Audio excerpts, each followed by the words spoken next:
സംപൂജ്യനായ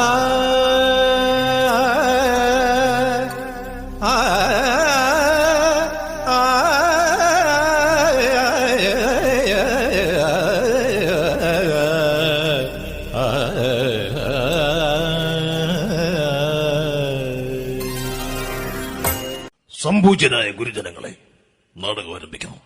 മോനെ കല്ലൂപ്പാറ ബാബു, തിരികെത്തിക്കാനുള്ള പാട്ടിറ. ചില്ലുമേടയിലിരുന്നെന്നെ കല്ലെറിയല്ലേ എന്നെ. പാട്ട് മാറിപ്പോടാ. പ്രിയമുള്ളവരെ, ഇനിയിപ്പോ പാട്ടില്ലാതെ തന്നെ തിരികെത്തിക്കാം, അല്ലെങ്കിൽ നാട്ടുകാർ സ്റ്റേജ് കത്തിക്കും. ഇനി നാടകത്തെക്കുറിച്ച് സംവിധായകൻ സംസാരിക്കുന്നു. ഇത് ഒരു നാടകമല്ല, നാടകം തന്നെ. നിങ്ങളെവരുടെയും അനുഗ്രഹാശിസുകളോടെ നാടകം ആരംഭിക്കുന്നു. ഇതെന്റെ വിധി, നിങ്ങളുടെയും.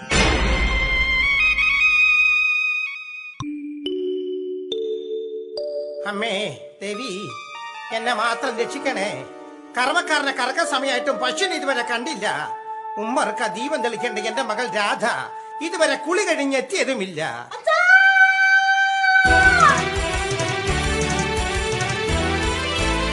എന്താടി, എന്ത് പറ്റിയെന്ന്?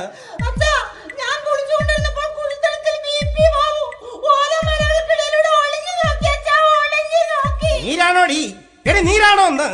ഞാനിത് കുറച്ച് നാളായി സഹിക്കുന്നു. ഓലമലകൾക്കിടയിലൂടെ അവന്റെ ഒളിഞ്ഞു നോട്ടം. ഇടക്കടി വെട്ടുകത്തി, ഇടയ്ക്ക് വെട്ടുകത്തി എടുക്കാൻ എന്നെ തടയരുതെന്ന്. ഇനി എന്താണാവോ നടക്കുന്നത്? വെട്ടുന്നു മുറി വെട്ടുന്ന സ്വഭാവക്കാരനാണ്.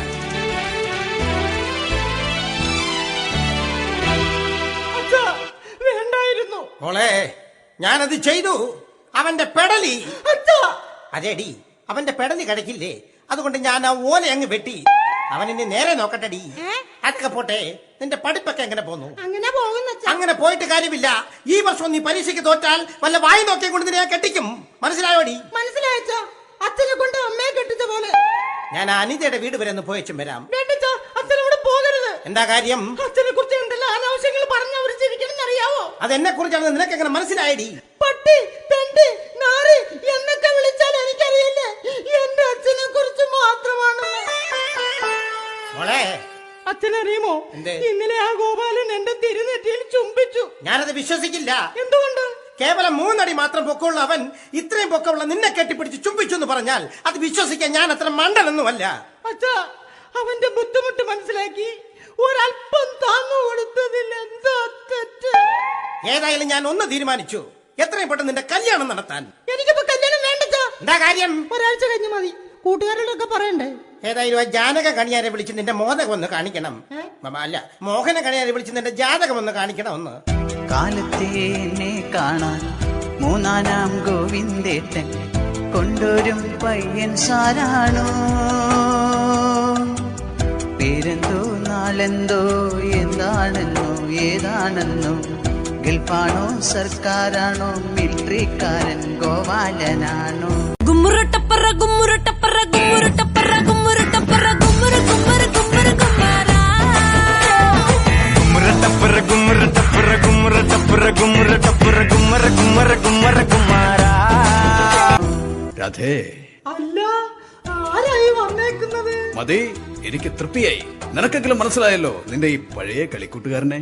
മനസ്സിലായില്ല, അതാ ചോദിച്ചത് ആരാ വന്നേക്കുന്നെന്ന്. കിഴക്കേപ്പാട്ട ജാനകിയമ്മയ്ക്ക് വടക്കേപ്പറമ്പിൽ ചെല്ലപ്പന് ജനിച്ച പടിഞ്ഞാറേപ്പറമ്പിൽ രഘുനാഥൻ എന്ന രവിയേട്ടൻ. കൂടുതൽ ഇവിടെ സംസാരിക്കണ്ട. സംസാരിച്ചാൽ അങ്ങ് തെക്കേപ്പറമ്പിലേക്ക് എടുക്കേണ്ടി വരും. അതെ, പട്ടിണിയും പരിവട്ടവുമായി ഞാൻ ഒരുപാട് അലഞ്ഞു. അവസാനം ഞാൻ ചെന്നെത്തിയത് അങ്ങ് ചിക്കാഗോയിലായിരുന്നു. ചിക്കാഗോയിൽ എനിക്ക് ചിക്കന്റെ ബിസിനസ് ആയിരുന്നു, ടോപ്പീസ് ചിക്കൻ ആൻഡ് ചിപ്സ്. അവസാനം ഞാൻ ഉണ്ടാക്കിയതോ കോഴികളുടെ അസ്ഥി. കോഴികളുടെ അസ്ഥി? അല്ല, കോടികളുടെ ആസ്തി. രാധേ, നിനക്ക് ഓർമ്മയുണ്ടോ എന്ന് എനിക്ക് ഓർമ്മയില്ല.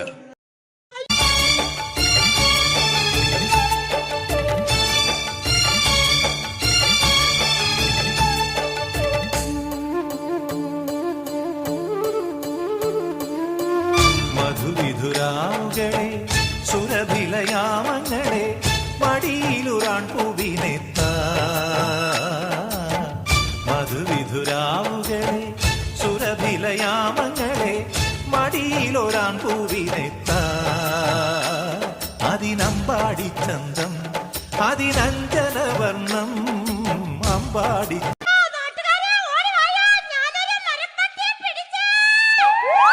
അതല്ല ഞാൻ ഉദ്ദേശിച്ചത്. രാധേ, നിനക്ക് ഓർമ്മയുണ്ടോ കൊണ്ട് പട്ടിക്കാലത്ത് അല്ല പണ്ട് കുട്ടിക്കാലത്ത് പത്തി വിടർത്തിയാറിയ മൂർഖൻ പാമ്പിന്റെ മുമ്പിൽ നിന്നും അതിസാഹസ്യമായി നിന്നെ രക്ഷപ്പെടുത്തിയവരാണ് നിന്റെ രവിയേട്ടൻ. അന്നേ എനിക്കറിയാമായിരുന്നു എന്ത്? രവിയേട്ടൻ ഒരു നല്ല പാമ്പാട്ടിയാകുമെന്ന്. ഏതായാലും ഞാനൊന്ന് തീരുമാനിച്ചു. ഈ വരുന്ന 12-ാം തീയതി പകൽ 10 മണിക്ക് നിന്റെ താലിയിൽ ഞാൻ കഴുത്ത് കെട്ടും. അല്ല, കഴുത്തിൽ ഞാൻ താലി കെട്ടും.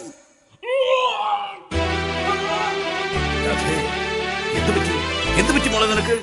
എന്താണെന്ന് അറിയില്ല രവിയേട്ട. സാരമില്ല, വായുവിന്റെ ആയിരിക്കും. അല്ല രവിയേട്ട, ഇത് വാസുവിന്റെയാ. മനസ്സിലായില്ല. അന്നൊരു ശനിയാഴ്ചയായിരുന്നു. It was a Sunday supplement.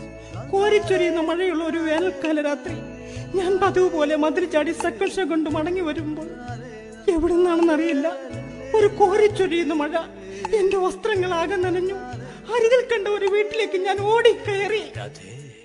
അവിടെ വെച്ച് തണുത്ത മരവിച്ച ബലിഷ്ഠമായ ഒരു കരം എന്റെ ചുമലിൽ പതിച്ചു. അതാ വാസുവിന്റേതായിരുന്നു. അവിടെ വെച്ച് ആ വാസു. കഥ നിർത്തരുത്, തുടരൂ. ഇനിയാണ് എനിക്ക് ഇൻട്രസ്റ്റ്. അവിടെ വെച്ച് അയാൾ എനിക്കൊരു കൊട തന്നു. ഈ കഥയായിരുന്നു. ആ കൊട തിരികെ കൊടുക്കാൻ പിറ്റേന്ന് ഞാൻ അയാളുടെ വീട്ടിൽ പോയി. അത് പിന്നെ ഒരു പതിവായി. അങ്ങനെ പോയും ഒന്നും ഞാൻ ഈ പരുവത്തിലായി. രാധേ, നീ കരയരുത്. നീയല്ല തെറ്റുകാരി, മഴയല്ല തെറ്റുകാരി, വാസുവല്ല തെറ്റുകാരൻ. പിന്നെ ഇതിന്റെ തെറ്റുകാർ അവരാണ്. ആര്? ഇവിടുത്തെ കുടനിർമ്മാതാക്കൾ. ഈ രാജ്യത്തെ എല്ലാ കുടനിർമ്മാതാക്കൾക്കും ഇതൊരു പാഠമായിരിക്കട്ടെ. ഇപ്പോൾ നീ ഒരു പാഠം പഠിച്ചില്ലേ? പഠിച്ചു. പാഠം 1 കുട.